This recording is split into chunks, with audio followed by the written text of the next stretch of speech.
This podcast is a production of the Three Ranger Bros Studios, in association with Zio to Hero, the podcast. Hello everybody and welcome to Tiger Tales, the place you'll find stories and fanfictions written and read to you by your host, me, Tai Tiger. Today we're diving back into Power Rangers Universe 113, and we're diving into our spin-off of Future Foundation, Power Rangers Future Generations. This is where Xander has left the team and gone off to form his own team, not only to collect the Rangers to, aid the Future Foundation, but also to get revenge on Ursa, the man who destroyed Angel Grove and Xander's family. So let's dive in. Welcome to Universe 113. Many tales are told here. Some you may recognize, like the Power Rangers Future Foundation. Some are new. This universe was separated into two parts, yin and yang.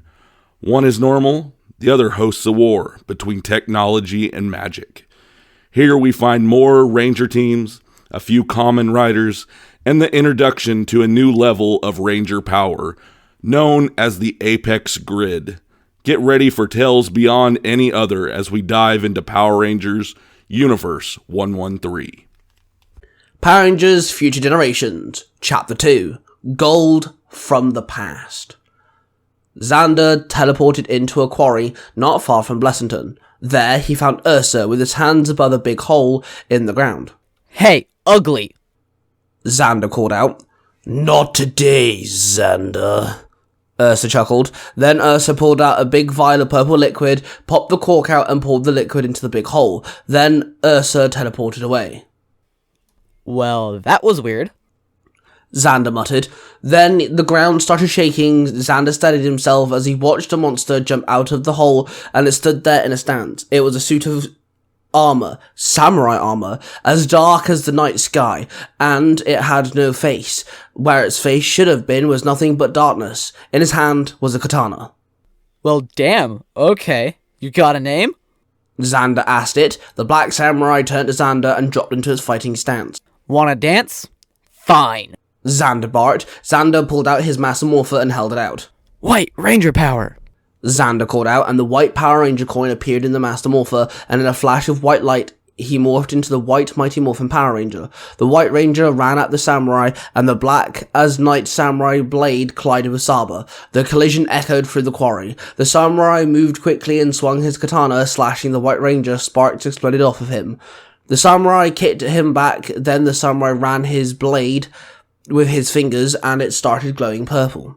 Then the samurai swung the katana and sent several purple energy waves at the White Ranger. He jumped back, but still got hit. Explosions erupted, and the White Ranger dropped to the floor. Hey, are you okay? You want me to call Ivy in? Mel asked over the comms. No, I can do this. I just gotta think. The White Ranger grunted. Then suddenly, a young man walked past him. The White Ranger managed to climb to his feet and stood there in shock as the man stood before the black samurai. This monster will not live a second time, the stranger said. Then the young man held out the gold samuraizer. The young man pressed the center button on the phone and the gold symbol appeared on screen. Then he held out the morpher. Samurai Morpher, gold power! The stranger barked, and in a flash of gold light, he morphed into the gold samurai ranger. Yo, why am I seeing two sets of morphing grid energy? Mel asked. Hey, I am still trying to figure that out. Give me a minute. The White Ranger muttered as he stood.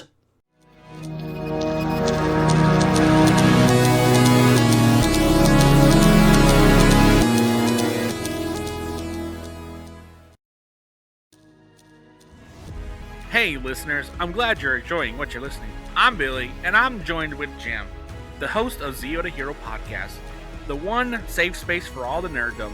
We talk about anything that ranges from the Power Rangers to maybe a man on the moon. Come check us out and see what kind of rabbit holes we could dive into with our weekly guest. Or, if you're lucky, just an episode of me and Jim squabbling together.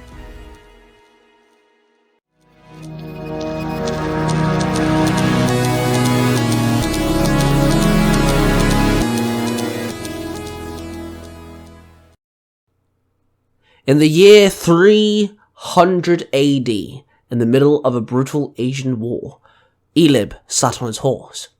His light brown and black samurai armor was etched in gold. Small lines of it traced around the outline, and he had a black blacksmith add the gold to it.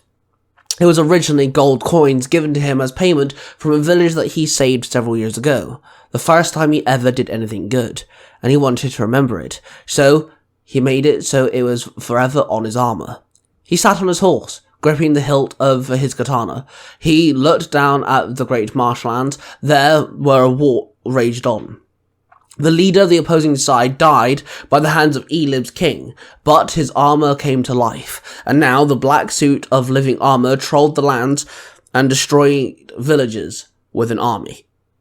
Elib had something strong, powerful, and keen about him. He had taken down 76 men at the same time, without taking a break. He was ready to fight against the Shadow Samurai. He tapped his foot against the horse, and the stallion started galloping, and he entered the battle.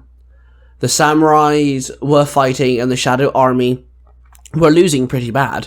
Elib hopped off the horse and drew his sword. He swung his sword and slashed one of the shadow beings down, then he fended off another.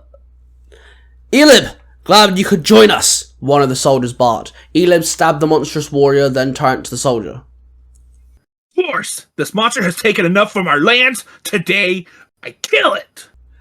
Elib growled. Then Elib carried on fighting the shadow beings. He slashed, he stabbed, he parried, he blocked, and he took down 20 of the shadow monsters before the shadow samurai landed before Elib and pointed his black katana at him. "You are a legend, Gold Samurai," the being with no face grunted. "You will regret drawing your blade." Elib barked, then the two samurai swung for each other. Their blades collided several times as the two entered a mad but beautiful dance. Their attacks wove into one another. Their determination kept them from falling, from being defeated.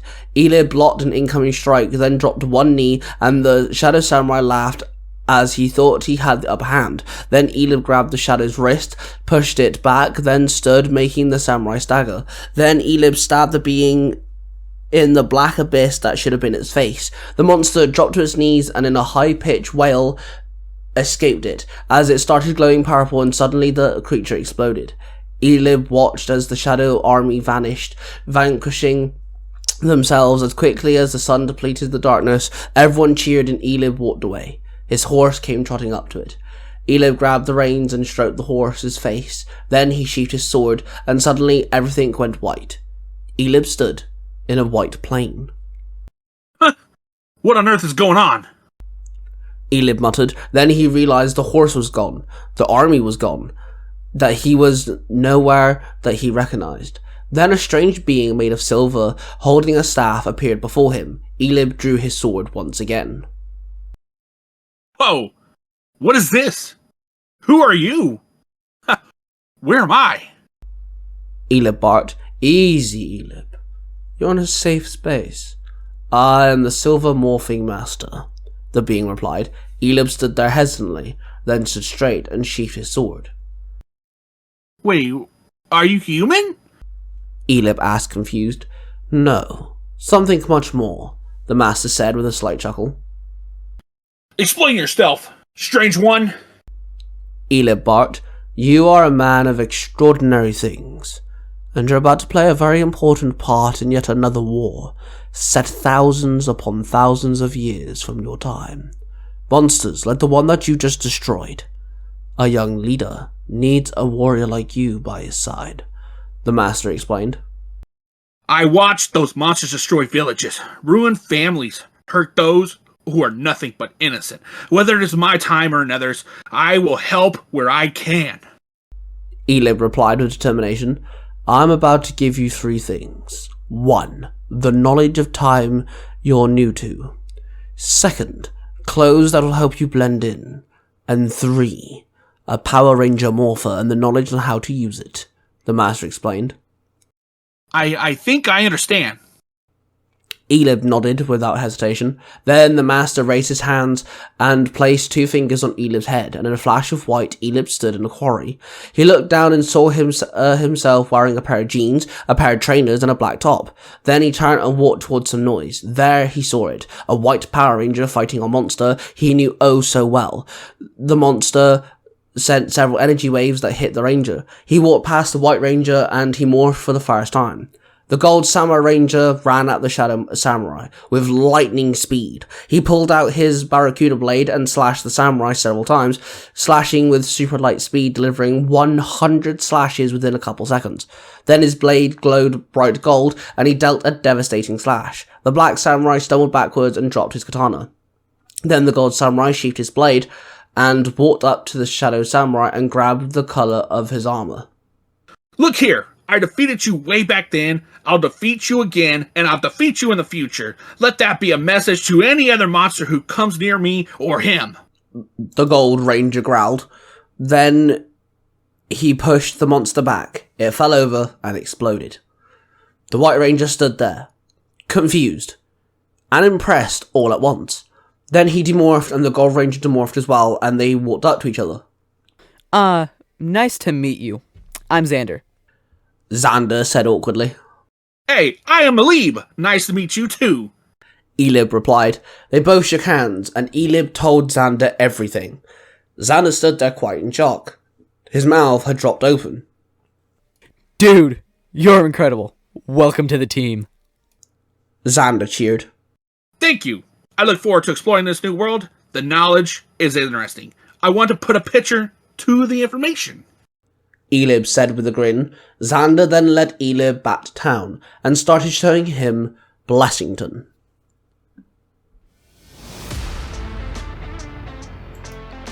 And there you have it, guys. I hope you enjoyed this story.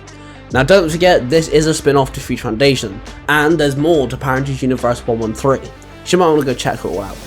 That being said, a huge thank you to Xander, the host of Power Rangers Universe 919, a new Power Rangers story which connects Power Rangers to things like Legend of Zelda, so you might want to go check that out.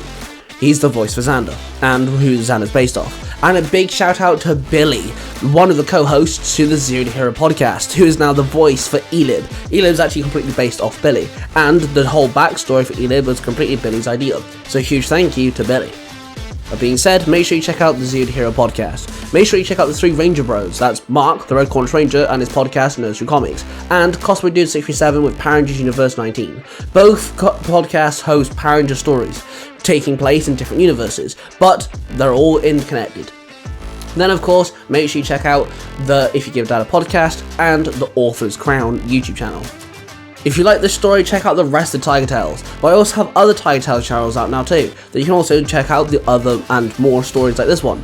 There is Tiger Tales and Lost Stories, Tiger Tales Game Over, and Tiger Tales Mysterious Origins.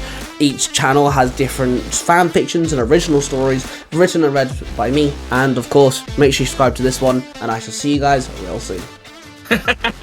Don't touch my Pringles.